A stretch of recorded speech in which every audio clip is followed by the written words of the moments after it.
Your high IQ is destroying you. Your intelligence is destroying you. तुमच्या याच मेंदूमुळे, तुमच्या नॉलेजमुळे successful नाही होत आहात.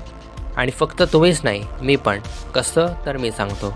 कारण मराठीमध्ये बेस्ट सेल्फ डिस्ट्रक्शन म्हणजेच रिअल सेल्फ इम्प्रूव्हमेंट चॅनल कोणाचा आहे? माझा. वाह. तर आता मुद्द्यावर येऊया. तर पीपल लाईक अस ज्यांना नॉलेज आहे फिटनेसची, ज्यांना नॉलेज आहे खूप साऱ्या गोष्टींची, म्हणून आपण प्रत्येक वेळी हरतो. फॉर एक्झाम्पल, आपण जिम जॉईन करतो तेव्हा आपण प्रत्येक गोष्टीला ओव्हर कॉम्प्लिकेट करतो.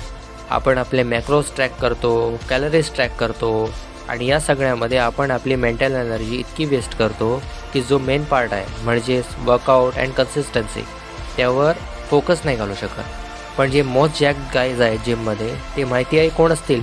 ज्यांना कसली आयडिया नाही, कसली नॉलेज नाही, जे फक्त जिमला जातात, प्रोटीन खातात आणि फक्त जिम मारत राहतात. They don't care at all की त्यांचे मॅक्रोज मॅच होतात, कॅलरीज मॅच होते.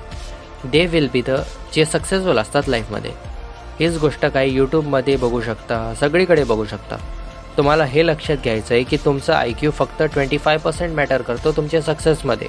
बाकीचा 75% मॅटर करतो तो आहे तुमचं हार्डवर्क, तुमची मेहनत. पण आपल्यासारखी माणसे फक्त व्हॉट इफचा विचार करतात की व्हॉट इफ माझी बॉडी झाली नाही, व्हॉट इफ माझी जॉब गेली, व्हॉट इफ माझा बिझनेस बुडालं.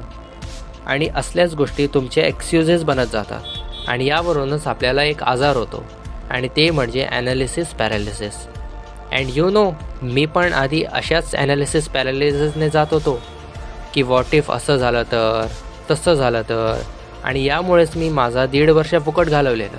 तर तुम्ही कोणत्या पण फील्डमध्ये पुढे जात आहात, नंतर ते बिझनेस, अभ्यास, यूट्यूब, कोणत्या पण फील्डमध्ये, स्टॉप थिंकिंग अबाउट स्टफ जो तुम्ही इंटरनेटवर बघितला आहे, जो तुम्हाला माहिती आहे. कारण यामुळेच तुम्ही तुमचे बेसिक विसरता. तर आजसाठी इतकं. See you again.